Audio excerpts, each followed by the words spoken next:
আপনাদের দিদি হিসেবে আপনাদের কাছে আমি অনুরোধ করতে এসেছি, মুখ্যমন্ত্রী হিসেবে বলতে আসিনি। আমি আপনাদের দিদি হিসেবে বলতে এসেছি, যাতে আপনারা না ভাবেন হ্যাঁ আমি চিফ মিনিস্টার আছি, আমি একটা পার্টিও বিলংস করি, কিন্তু আপনাদের কাছে এসেছি যদি বলেন as a chief minister, as a elder sister, এবং আপনাদের আন্দোলনের সমব্যথী এবং সমসাথী। আমি আপনাদের আন্দোলনকে কুর্নিশ জানাই।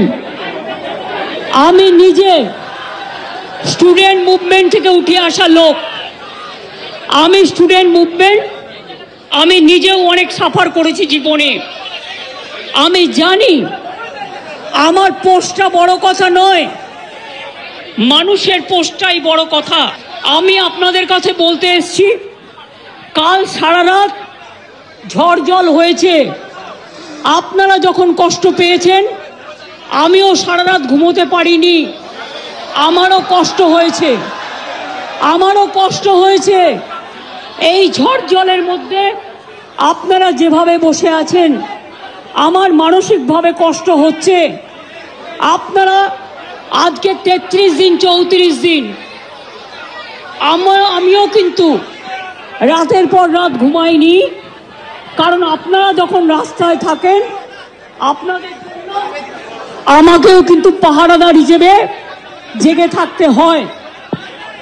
আমি আপনাদের কাছে যেটা বলতে এসেছি, এত ঝড় বৃষ্টির মধ্যে, প্রাকৃতিক দুর্যোগের মধ্যে আপনারা অনেক কষ্ট পেয়েছেন। আর কষ্ট না করে যদি আপনারা কাজে ফিরতে চান, আমি আপনাদের প্রতিশ্রুতি দিচ্ছি, আপনাদের ডিমান্ডগুলো আমি কথা বলে সহানুভূতির সাথে আমি স্টাডি করব, আমি অফিসারদের সাথে কথা বলবো, আপনাদের ডিমান্ডগুলো আমি ভাববো, আমি চিন্তা করব। যদি কেউ দোষী হয় তিনি নিশ্চয়ই শাস্তি পাবেন, এবং আমি চাই তিলোত্তমার বিচার হোক। আমি সিবিআইকে অনুরোধ করব যত তাড়াতাড়ি বিচার হোক, এমনকি 3 মাসের মধ্যে তারা যেন ফাঁসির অর্ডার দেয়।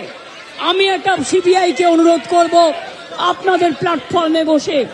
আর আপনাদের কাছে আবেদন জানাবো, আমাকে একটু সময় দিন, আমি ব্যাপারগুলো নিয়ে আমি চিন্তা ভাবনা করব। যদি আপনাদের আস্থা ভরসা আমার উপর থাকে, আমি কথা বলে সিদ্ধান্ত, অন্তত যদি কাউকে দোষী পাই আমি নিশ্চয়ই নেব।